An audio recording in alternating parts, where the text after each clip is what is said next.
Andito kami sa Ferris wheel. Sino yan? Ayan. Nasakay ako ni Sama ko mga kapatid at si tita. Ayan. Ang social kasi aircon yung Ferris wheel. Ayun yung hotel na Conrad. Ibig sabihin yung iba, hindi aircon yun? Aircon naman. Kaya lang walang glass yung ilalim. Oo. Ito yung sa VIP, may glass ang ilalim. Nag-aircon ka rin, wala din. Dito ka naman kayo. Ayun yung bagong pasyalan to, yung dome. Kung may time lang tayo. Bago yan na pasyalan yung dome doon.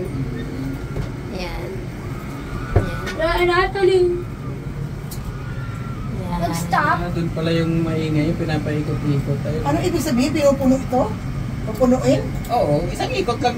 I thought they were going to make it into industrial for shipping, but apparently not. Natalie? Ano tita, masyadong malaki. Oo. Ma! Tamang ano lang. Mama!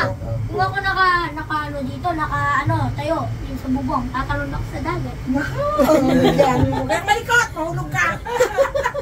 Mama! Yan, nana naman. Ayun sila. Asa sila, dito lang? Pero! Ayan, pababa na tayo. Tito.